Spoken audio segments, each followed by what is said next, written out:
Welcome back everyone. Today we will be discussing the Jordan 1 Fusion Red once again. Specifically, we will be discussing whether you should sell or hold the Jordan 1 Fusion Red and why that is. To preface this, if you guys enjoy these types of videos regarding the market, reselling, and even info on how to acquire these limited products, be sure to subscribe and enable post notifications. This way you're always 100% updated. Furthermore, for more urgent updates like shock drops or even the exclusive access that we saw for these, be sure to follow my Twitter, KeithAdam10, and personals for you.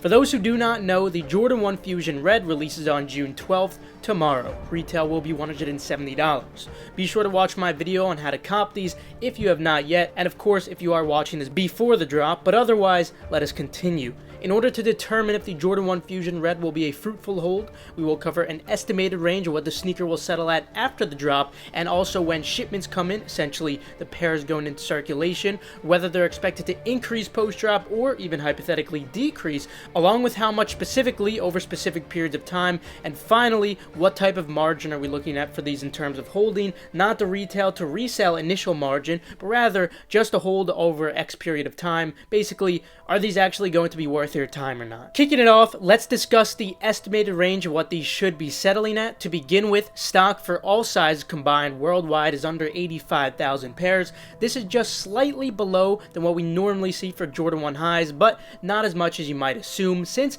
there are no grade school pairs this time. Hence, stock is only slightly less, nothing as major as you might assume. In addition to the slightly lower stock, the demand unfortunately is also not super high. Although the sale volume is super notable, this is very normal for any Jordan 1 pre-drop. This is mostly deriving from the already extremely low pre-sale that people are just trying to get a normal Jordan 1 for. Despite the immense sale volume, there are still not many solid bids as there normally are on very hyped Jordan 1s. Of course, this primarily just derives from the colorway, which is very reminiscent of McDonald's. Unfortunately, this combination is not very universal, which is reflected in the subpar bids and poor resale. Although stock is slightly below usual levels, demand is unfortunately quite low for a Jordan 1 high, hence I am only expecting these to be around lunch money with a subpar margin if you do not have tax, and a poor margin with only a couple dollars profit if you do have tax. That's if you sell initially. We'll talk about holding in a bit. Essentially performing a little bit better than the metallic court purple Jordan 1, but not by a notable amount. Now, regarding a specific range, prices have already seen the vast majority of their decrease following the early access pairs already going into circulation, pre-sales from confirmed Flex app reservations, and early pairs. So they should stick to around this price before the drop occurs, up until the US drop actually occurs. This leaves the current and pre-drop average prices from sizes 7.5 to 14 to about $217. Now this is a lot lower than some others we have seen recently, such as $267 for the Shadow 2.0 Jordan 1s. We normally see notable changes post US drop though. This is when we normally experience what I like to refer to as the impulsivity effect. You guys should know what I'm referring to by now, as we discuss it very frequently in these videos, yet it still almost always occurs. Regarding the impulsivity effect, if you haven't watched my seller hold videos before, sneaker drops specifically impact human impulsiveness significantly after that individual fails to acquire their desired product due to insufficient supply and too much demand. Therefore, on average, we normally see about a 10% increase of the pre-drop prices post-drop. Now that 10% is not always the case, of course, such as when the sneaker is already slightly overvalued. This could either be from too high of pre-sale or simply not enough demand. A recent example of this was on the Jordan 1 Court Purple release, which did not see the impulsivity effect at all as expected. And now we are already starting to see why I mentioned to you guys to dump these as soon as possible, and why I did rate these a 2.5 out of 10 hold, which is one of the lowest I've ever given. Regarding these Fusion Red Jordan 1s on the other hand though, I do believe that the demand is slightly higher in comparison to the metallic court purple ones. I compared those metallic court purple ones to the other two metallic ones that did awfully initially and weren't good holds either, considering how many years it took those to increase. However, on the other hand with these Fusion Reds still have the same pre-sale as those metallic purples did, and I believe that there is some more room for the impulsivity effect this time, unlike before, due to slightly higher demand. When it comes to these, I am expecting the average 10% increase post-drop. This would leave us with a post-drop average of about $238 and slightly lower. This is definitely not great for a Jordan 1 high since these prices will definitely be falling, which we will be discussing soon, of course. Keep this number in mind because we will be revisiting this number when discussing the most optimal times to sell at. Remember, these will just be the post-drop prices for a finite period of time. Now let's discuss what prices will look like when shipments go out in the 1 to 2 week range. Now during this period, the vast majority of pairs are going to be going into circulation, aside from the pairs that already went out through exclusive access and in-store pairs. So when it comes to these decent sized releases, the effects are normally very noticeable, often up to around 15%. I am expecting it to be at that higher range. This would leave prices at about $203 on average, unfortunately, meaning some would be lower and some would be higher, thus deriving the average.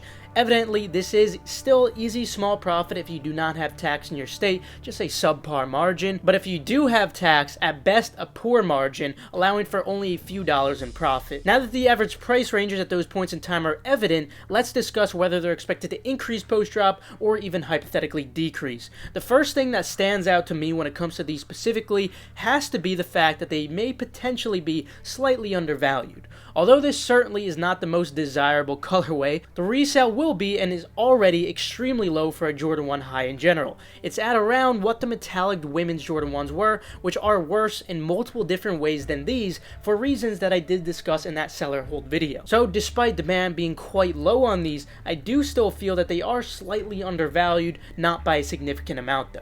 And of course, it is worth noting that these do not have higher than usual stock, but rather slightly lower in fact. Therefore, I do believe these do have a decent amount of room to grow, and perhaps we may even start seeing something similar to the situation we saw on the Jordan 1 Pine Green 2.0 last year, due to what I have been discussing, because those did have a very similar setup as well. However, even though those did see a decent rise over the course of a year, that does not exactly make them a very good hold. However, even though those did see a decent rise in value over the course of a year, does that mean that they were a very good hold? Well, no, unfortunately, but certainly not a bad one still. Hence, it is important to differentiate these in comparison to terrible holds like the metallic core purple Jordan 1s. So finally now, regarding the hold margin on these, essentially, are these actually going to be worth your time even though they are increasing? The positive for these, like I mentioned before, is that I'm expecting them to settle quite low after shipment, which leaves a lot more room to grow and thus a decent ROI.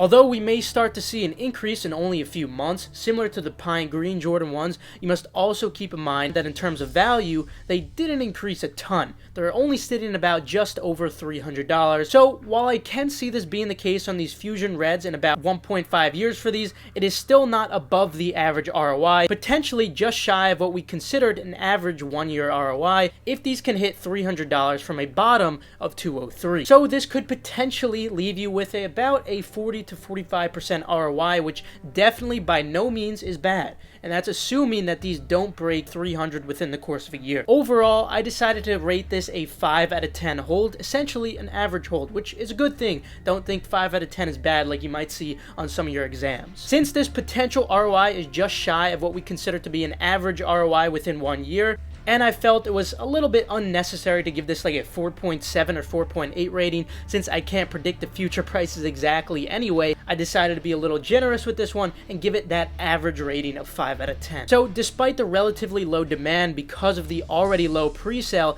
I am still pretty optimistic about a potential decent ROI on these. So although I will be quick selling the majority of my pairs still since they're nothing too incredible, I think I will hold on to a couple of them, primarily in sizes 11, 11.5, and 12.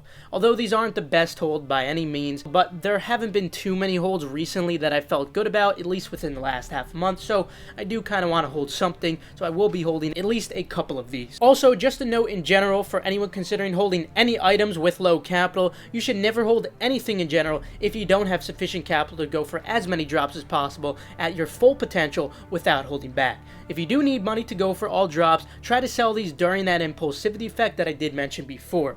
Let me know what you guys are planning to do with your pairs in the comments down below, because remember, this is just a discussion. I can't predict the future. I'm just sharing my analysis based off the data that I have acknowledged from my experience. Let me know what you guys are doing, because we have a lot of brilliant minds watching this video right now. Anyway, that will conclude it for today. Feel free to leave a like if you enjoyed, or perhaps if you learned a thing or two. Subscribe and enable post notifications just to stay 100% updated on all hype releases. Also, feel free to check out the links in the description below for reliable, fast, residential proxies and pre-verified Nike sneakers or Adidas accounts.